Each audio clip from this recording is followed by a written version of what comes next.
turn you to Matthew, chapter 13. It's the parable of the sower.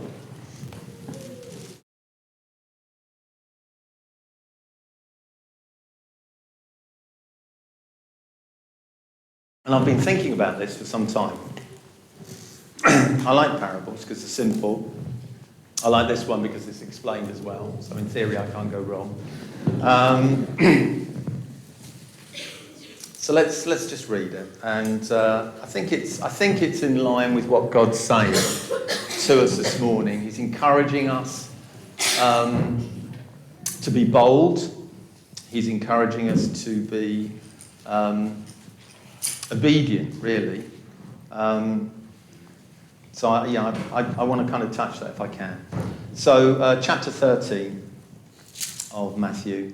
On the same day, Jesus went out of the house and sat by the sea, and a great multitude were gathered together to him, so that he got into a boat and sat, and the whole multitude stood on the shore. Then he spoke many things to them in a parable, saying, "Behold, a sower went out to sow. And as he sowed, some seed fell by the wayside, and the birds came and devoured them. Some fell on stony places, where they did not have much earth, and they immediately sprang up, because they had no depth of earth. But when the sun was up, they were scorched, and because they had no root, they withered away. And some fell among thorns, and the thorns sprang up and choked them. But others fell on good ground and yielded a crop, some 100-fold, some 60, some 30. He who has ears to hear, let him hear." And the last part of that is God talking about the reaping, really. Some 100, some 60, and some 30. And that's kind of what God's talking about amongst us, really, is a reaping of what God's put in us, a manifestation of that, a coming out of it. I want to talk about why that happens and why it doesn't happen, really. I'm going to forget the next verses and start again at 18 on the explanation. So, thereby, hear the parable of the sower. When anyone hears the words of the kingdom and does not understand it, then the wicked one comes and snatches away that was sown in his heart. This is he who receives seed by the wayside. But he who received the seed on stony places, this is he who hears the word and immediately receives it with joy. Yet it has no root in himself, but endures only for a while. For when tribulation or persecution arises, because of the word, immediately he stumbles. Now he who receives seed among the thorns is he who hears the word, and the cares of this world and the deceitfulness of riches choke the word, and he becomes unfruitful. But he who receives seed on the good ground is he who hears the word and understands it, who indeed bears 100-fold, some 60, some 30. I think the application of the parable, I guess you can think, well, it's to do with the gospel, it's to do with people finding God. Well, it is, but I think it's an ongoing process. I think this is true to us as believers, as Christians, as people who know God, that the Word of God is crucial to our ongoing growth and life. And we receive right at the beginning, but we continue to receive throughout our lives in exactly the same way. It's like the jacuzzi. It's like the bubbling up. We can't just stop. Once we've received God, we've got to keep growing and keep allowing him to live in us. So let's go back to the beginning of the the verse on chapter 13. So, behold, a sower went out to sow. And that's good, because without the seed, there's nothing to grow. So it's not our seed.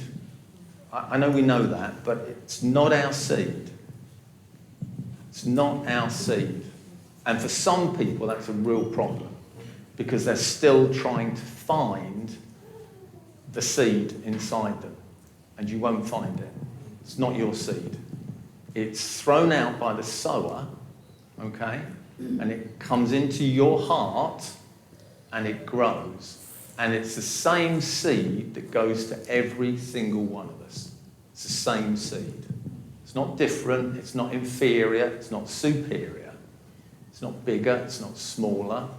It's exactly the same. So it's a level playing field. We all receive the same from the Lord. What we do with it is slightly differently, and it's according to grace as well. But what we receive, it's important that we understand this. Because some people are deluded into thinking, well, I've never quite got what he's got. Never quite got it, really. Never really received the same. Clearly I haven't. That's not true. That's a lie. That's an absolute lie. The manifestation might be different. Okay? The Bible clearly teaches there are offices and functions in the church. But that's all they are. They're just functions and offices. Eldership is an office. It's a function in the church. It doesn't make you the leader. It doesn't make you anything. It's just that you've got a job that God's given you. And God gives you the grace to do that and doesn't expect somebody else to do that if God hasn't given them the grace. But he does expect us to receive the seed. Got to receive it as from God and not search around for anything else. And we know that the four types of soil represent the conditions of the man's heart. That's what this story is all about. There's four examples and descriptions of the heart of man. And the first one is a hard heart. That's what it is. It's a hard heart. It's the wayside. Now, the wayside is the bit on the edge. So somebody builds a road or a path, and they take care and they maintain it so that it doesn't get neglected, so that it's clean, it's fit for purpose. It's what our sister was saying about, do I allow all these things to come, and am I keeping all the tubes of the jacuzzi clean and not neglecting it, so that when I do push the button, something does happen. But the wayside's the edge.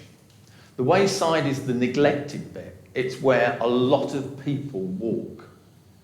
And if you look at, I'll quickly go to it, you don't need to go to it, but Matthew 7, 13, enter by the narrow gate, for wide is the gate and broad is the way that leads to destruction. And there are many who go in by it, because narrow is the gate and difficult is the way which leads to life. And there are few who find it. And that's sobering. And the wayside is where we can end up. And it's trampled ground. It's being absolutely trampled until it's solid. It's like cement. And it's hard. And nothing can grow there. And it's a busy place. It's a noisy place. It's where everybody's bumbling along. Why doesn't everybody keep to the centre? And it's difficult. There are other reasons why it's difficult to do that. It's easier to end up on the edge. And God gives us warnings about having a hard heart,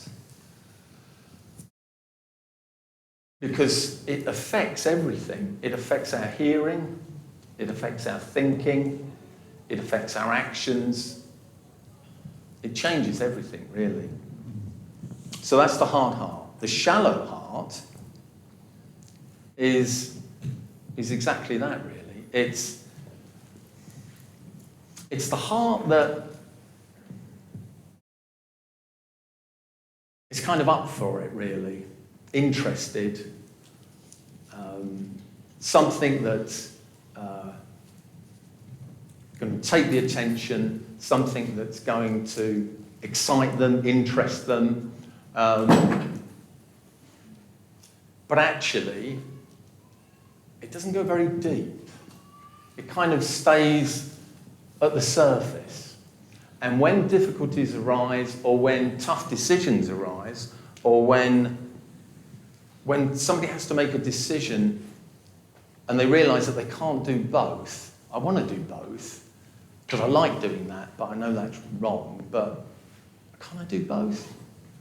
Well, you can't, and that's why it's difficult, because the whole thing starts to get narrowed, and God, in his goodness to us, starts to present us with choices, actually, and we have to choose the right way, and as we choose, in one sense, God narrows us down. In another sense, it's all preparation to open us up and make us free. It's a conundrum. I won't go into that one, but I always remember somebody preaching on, I can't remember what it was. It's the life of God is the shape of an hourglass. So the shape of an hourglass is like that. It goes down into a very tight bit, and then it all comes out again. And that's God's narrowing down and down and down, but not so that there's nothing. And you slip through this little bit at the bottom, and then it all opens up. And that's the process of obedience in God, really. As God takes things away that are peripheral and not useful to our lives, he's honing us down, he's refining us to the point where, and there comes a point, and it's the point of reaping, really, where it all opens up. And what God's done in our hearts starts to bear fruit. And we can't, in one sense, we can't really understand it because we're not working hard at it. In fact, if anything, we're putting stuff aside.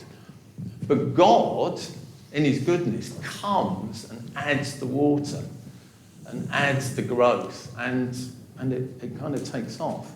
But a shallow heart can't do that. A shallow heart's going to balk at that. And I don't know if cowardice is part of a shallow heart. I have no idea. But we have to make choices. We do have to make choices. And then there's the one where everything grows up. You get the thorns and the briars and the weeds, and that's a worldly heart. It's a little bit like the hard heart. But a hard heart can't hear.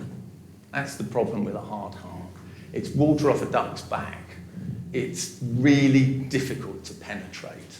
A worldly heart is just so busy, so distracted, so obsessed, so taken up, that there's not the capacity to retain the knowledge of God.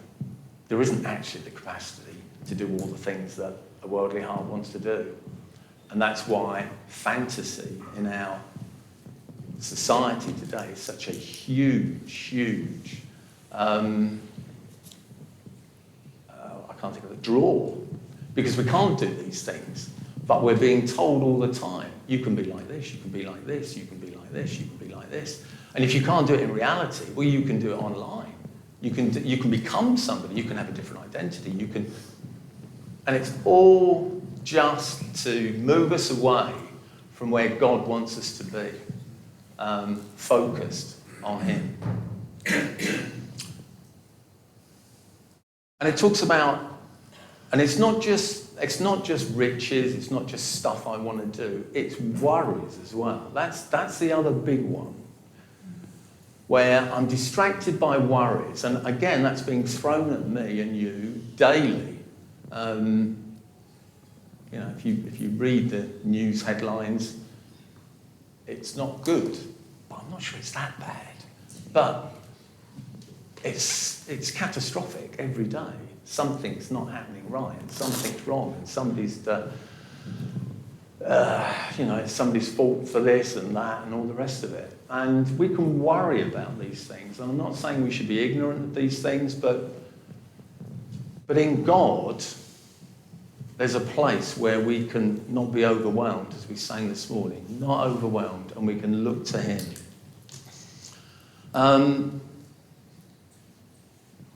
So why is the condition of our heart so important?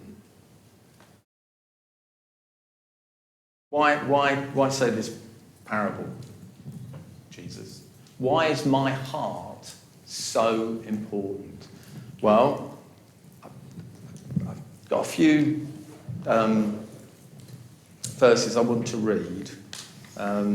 There's too many, and I don't want it to be a Bible study, so I'm just going to go through them. But Proverbs 27:19 says, "As water reflects a face, so a man's heart reflects the man." Jesus said in Matthew 12:34 to the Pharisees, "You brood of vipers, how can you who are evil say anything good? For out of the overflow of the heart, the mouth speaks." Luke 6:45, "The good man brings good things out of the good stored up in his heart, and the evil man brings evil things out of the evil stored up in his heart. For out of the overflow of his heart, his mouth speaks." Matthew 15:18, "But the things that come out of the mouth come from the heart, and these make a man unclean."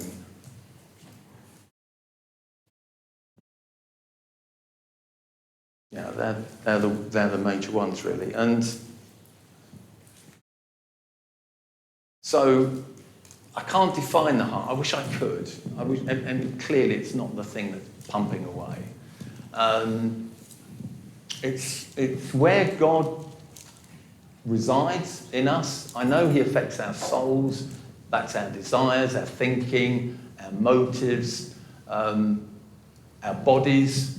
He's completely holistic in that sense, not just in one little part, but there is this place that, it's just in the same way that God is in heaven, but it isn't a place that's, 25,000 feet above us. We kind of think of that as kids, but the heart is who I am. It's the core. It's what makes me me.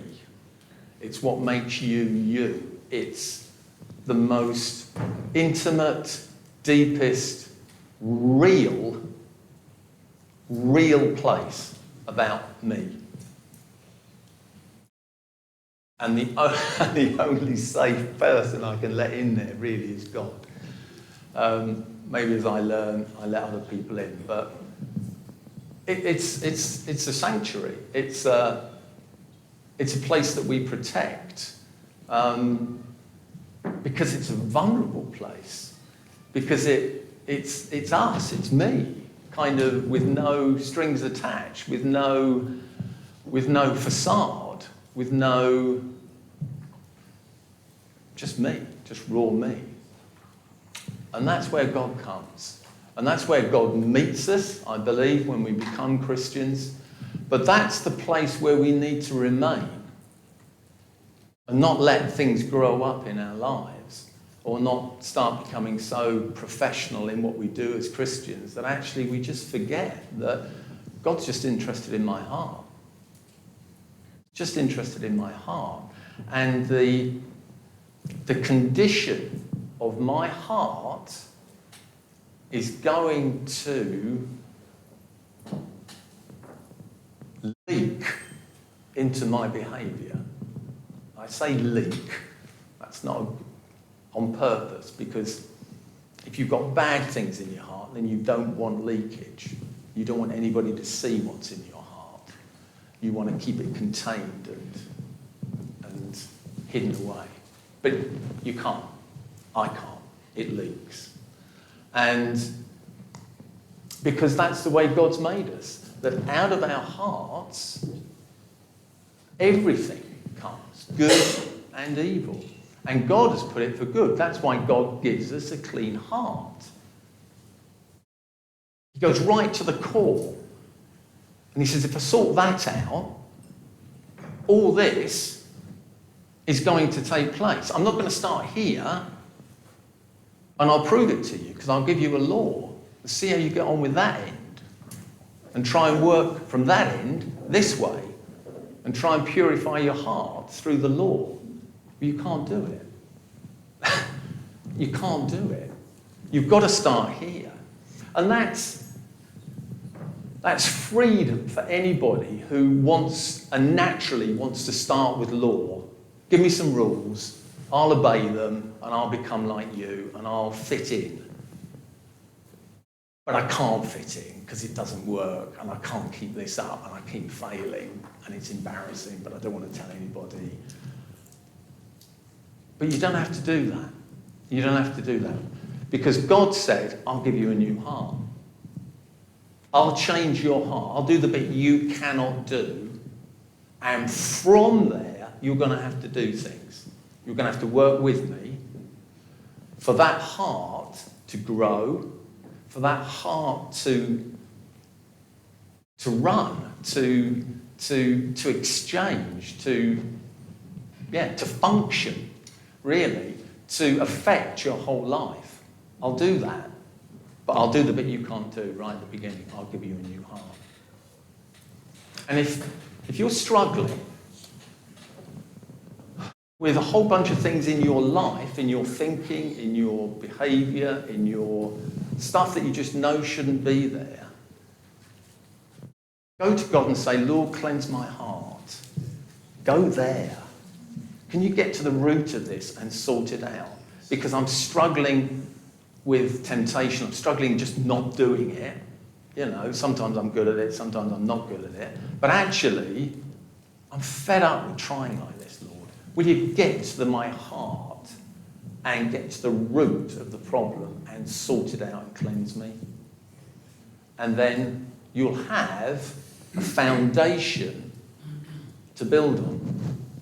You'll be able to do the things that God asks you to do. Grace will work in your life and your frustrations will disappear. So what's a good heart? That's the obvious question, isn't it? If a bad heart is a hard heart, then I think a good heart's got to be a soft one. I think it's got to be a soft one. I think it's got to be one that's teachable. I think it's got to be a humble one. It's got to be an obedient one. Some more scriptures on just what a good heart is. Proverbs 28:14. Blessed is the man who always fears the Lord, but he who hardens his heart falls into trouble. Now that is fear as in respect. That's not fear as in, okay, that's fear as in revere and obey. But a man who hardens his heart, you fall into trouble in the end.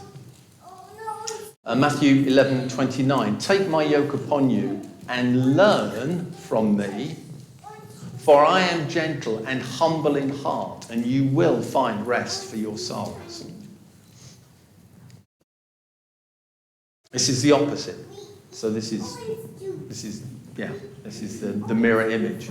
Matthew 13, he's describing the people that he's come to, and he says, for this people's hearts become calloused. Calloused is kind of encrusted, really. They hardly hear with their ears, and they've closed their eyes. Otherwise, they might see with their eyes, hear with their ears, and understand with their hearts, and turn, and I would heal them.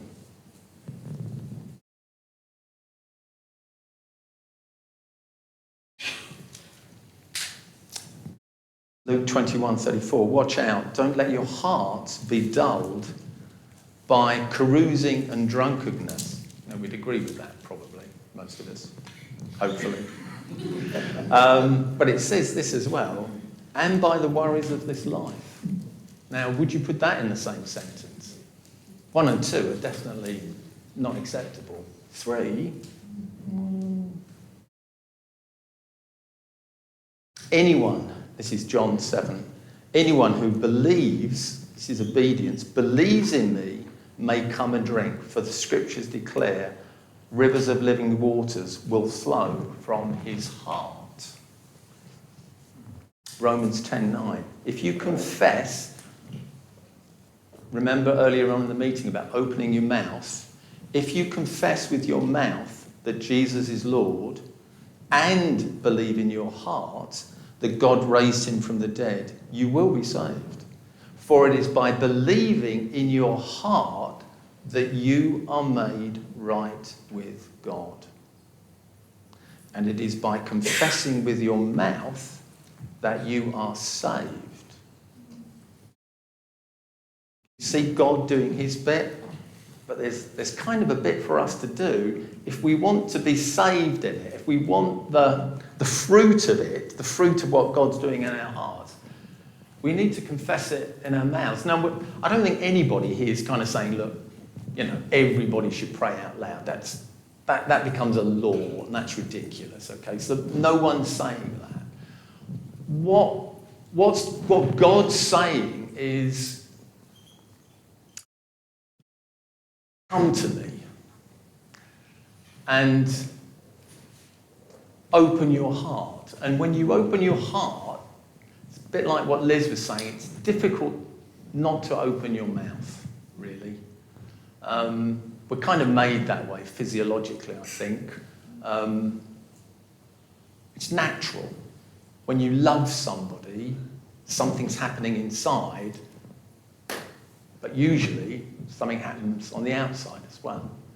A manifestation of what's going in. It's a complementary action and behaviour that reflects what's going on inside.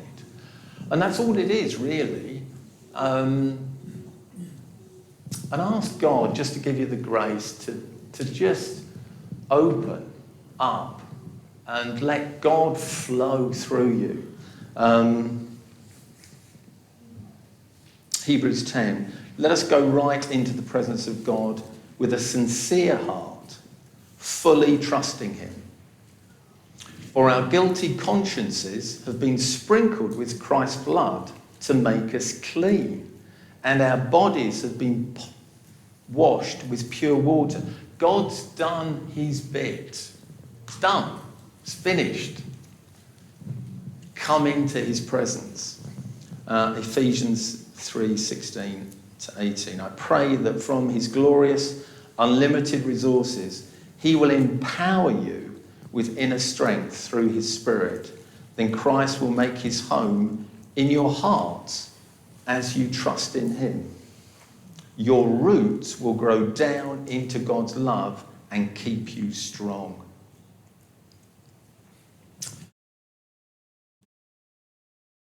So I think that's what a good heart is. It's a soft heart, it's a hearing heart, it's a believing heart, it's a trusting heart. It is a vulnerable heart. It is vulnerable. But God will never expose you. He just won't. And nobody else who's really of the Lord will expose you either. They'll protect you.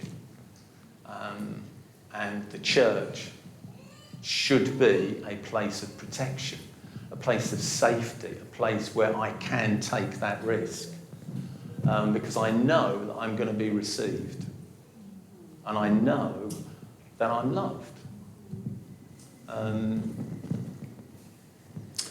And I guess just finally, I was thinking about Saul and David for obvious reasons, because the Lord talks about David as a man after his own heart. 1 Samuel 13:14.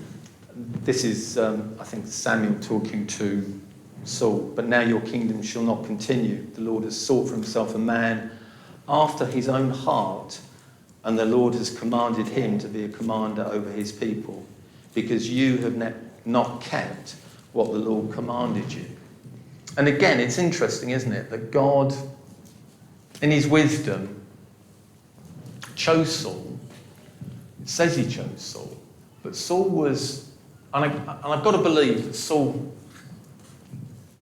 had the opportunity to succeed. I don't believe God chose Saul to fail. But Saul made wrong choices, and he made wrong choices because he was a big man physically, a strong man, but he was a coward, and he wanted the people to like him, and therefore he made decisions which he thought they would like, and they were the wrong decisions, and he wasn't brave enough to make those decisions, and sometimes he was arrogant. He was paranoid, he was controlling, he was disobedient. And when he got things wrong, his reaction was anger. Anger. Why? Why? Why? Now, David's not perfect. We know David's not perfect. Okay? We know David made some awful mistakes. But David was humble. David was trusting. David was obedient. And when David made mistakes, he turned on a sixpence and repented. That was his reaction. Not hiding, not making excuses. He repented. So it's not about being a good person and a bad person. They both had their faults. But David looked to God. He looked to God, and he received all that was good about David, he received from the Lord. All that was bad about David was his natural weaknesses. Saul tried to build on his natural strengths and failed. And that's true of all of us. You can see naturally strong women, naturally strong men around you. You can be overawed by them, intimidated, and think, well, they're going to make it in God. Well, they're not. Not because of that. They have to do exactly what you and I have to do. And that's make choices, be humble, trust God, and believe in God. And he will do these things in our lives. But it's all, we're a body, we're not all the same, and we shouldn't be all the same.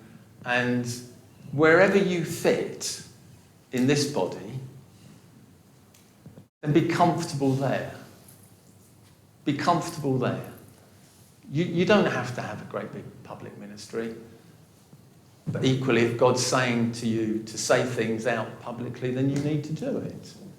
That's not the criteria that anybody's looking for.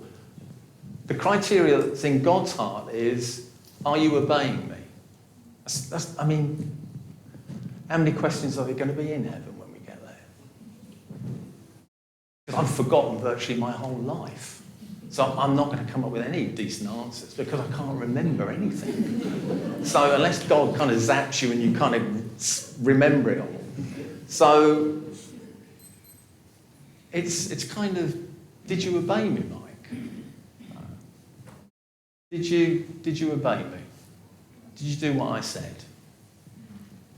I'm probably going to be more complicated than that. I think, and I guess I rely on my heart being right with God, even if I've made some of the wrong choices, and I have made wrong choices, and I have made wrong decisions. But where's my heart? And Lord, if my heart's wrong, then do something with my heart, Lord, because that's the only place, that's the biggest springboard in my life. And I get propelled into God through a clean heart. But it's only something that God can do. No matter of prayers and you know, God's got to do it. We've got to be repentant, I know, but God's got to do it and come, and he will. And he says he will. He'll come and cleanse us, and he'll give us a clean heart.